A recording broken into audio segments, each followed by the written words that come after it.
Hello, sir. I'm Utkarsh. I'm pursuing my master's in philosophy from the Department of Philosophy itself, Delhi University.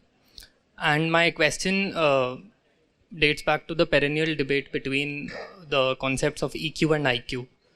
And to expound my question, I would like to elaborate that this dates back to the philosopher David Hume, who made the distinction between the reason part of the human brain and the passion.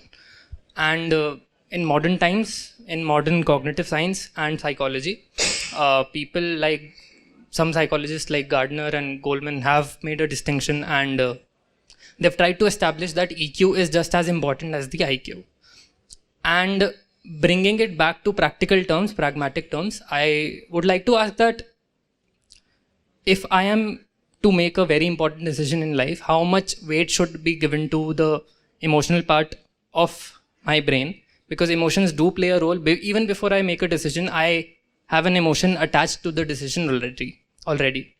So how much of my attention or weight should be given to the rational part? How much of it should be given to the emotional part? Or is it a combination of both? See,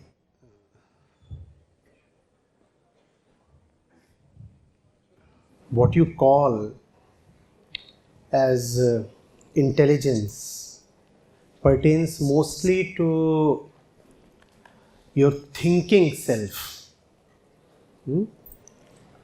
So your IQ has a very strong relation with your thoughts.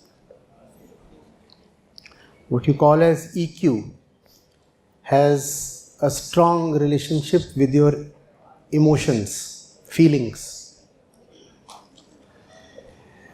And whenever it will come to a tussle between thoughts and feelings, feelings will win hands down.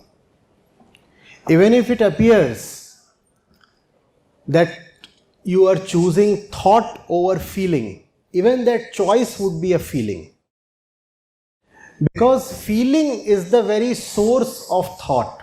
We may not realize that, but emotions always take precedence over thoughts.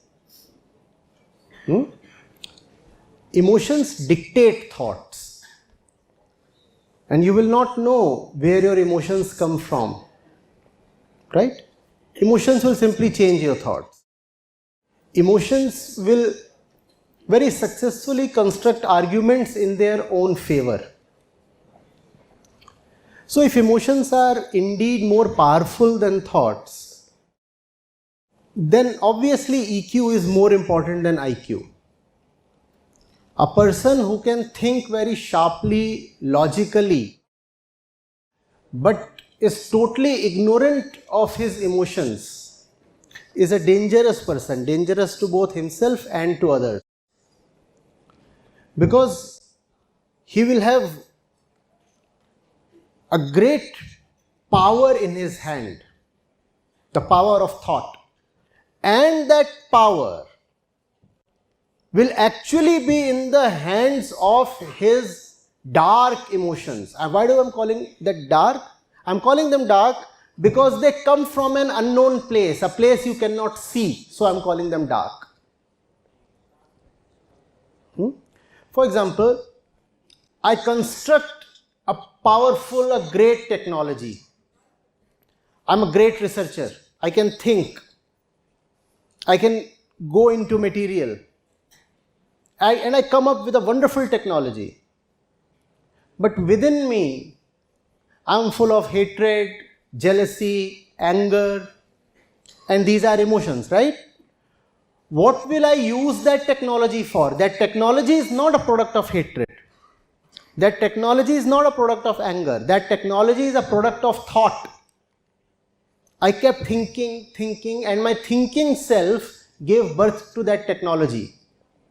But what will I use that technology for? I'll use that technology in the service of my hate, my revenge, my anger, whatever it is. So EQ is definitely more important than IQ. Now, what is it that can overrule or supersede EQ as well? Obviously, that is your spiritual quotient. The great thing about spiritual quotient that makes it very different from both IQ and EQ is that it is a choice. Your IQ you can hardly change. Even if it will change throughout your lifespan, it will be to a minor extent. Similarly, your EQ is something that is given to you by your birth, by nature itself. Some people are born too emotional, some are born terrified. Have you seen that? Even when kids are born, they have a personality that moment itself. Some kids are very energetic, some are very lethargic, some are very outgoing, some like to keep to themselves. So, IQ and EQ, they both in a sense are governed by your physical structure, your birth itself. Whereas SQ is a choice. You cannot do much when it comes to IQ or EQ, but when it comes to SQ, you can do everything. What is SQ? Spiritual quotient is actually the choice, the decision to know yourself. If you can understand yourself, you will know where your emotions are coming from. So if you have a high SQ, you will be able to control your EQ. And we said EQ controls thoughts. Your emotions control your thoughts. And what can control your emotions? Your SQ, your self-inquiry. In the language of spirituality, this is how it is put. Atmagyan or Atmajigyasa is what can bring light to your vritti, which is your fundamental biological tendencies. Your vritti shows up in your emotions, and if your vritti can be shown some light, then your thoughts, that is vichar, change. So, vichar, vritti, Atmajigyasa.